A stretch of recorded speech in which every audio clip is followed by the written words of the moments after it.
السلام علیکم ناظرین، میں ہوں نفیس ہاشمی اور آپ دیکھ رہے ہیں انجانی دنیا۔ ناظرین محترم، ایجادات کے اس دور میں سائنسدان ہمیں نئی ایجادات سے روشناس کروا رہے ہیں اور نوع انسانی کی زندگی میں آسانیاں پیدا کی جا رہی ہیں۔ آج ہم اپنے پیارے ناظرین کو ایک ایسی ہی دلچسپ اور حیران کن ایجاد کے بارے میں بتائیں گے، لیکن اس سے قبل میں نئے آنے والے دوستوں سے یہ گزارش کروں گا کہ وہ چینل کو سبسکرائب کرتے ہوئے ساتھ میں موجود بیل کے آئیکن کو بھی دبا دیں۔ ناظرین محترم، جانور کے گوشت کے خلیات کی افزائش کی جاتی ہے جس سے گوشت بڑھتا رہتا ہے۔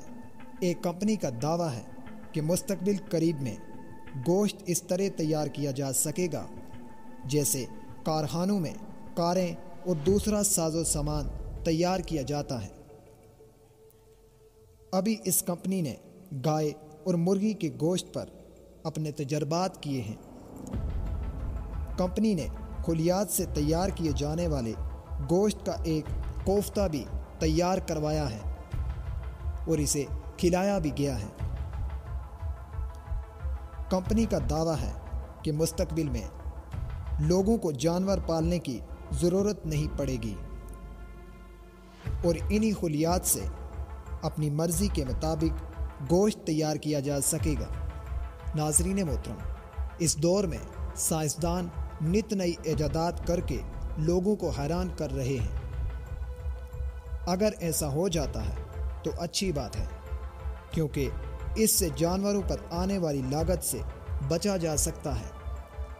اس طرح گوشت تیار کرنے سے اس کی قیمت میں یقیناً کمی آئے گی اور ہر امیر اور غریب گوشت خرید کر کھا سکے گا۔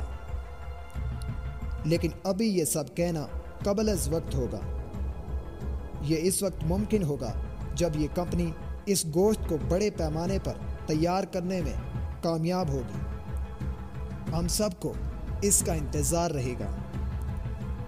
ناظرین محترم، لیکن ایک بات ہمارے لیے لمحہ فکریہ ہے کہ ہم مسلمان ہیں اور ہم جانور کو ذبح کر کے ہی اس کا حلال گوشت کھاتے ہیں، جبکہ اس طریقے سے تیار ہونے والا گوشت حلال نہیں ہو سکے گا۔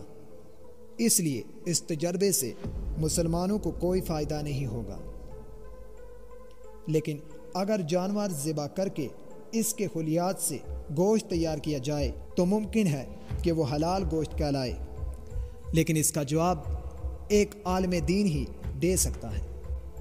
ناظرین محترم، اس ویڈیو کے بارے میں اپنی قیمتی آراء سے ہمیں ضرور آگاہ کیجیے اور اگلی ویڈیو آنے تک اپنا اور اپنے چاہنے والوں کا ڈھیر سارا خیال رکھیے۔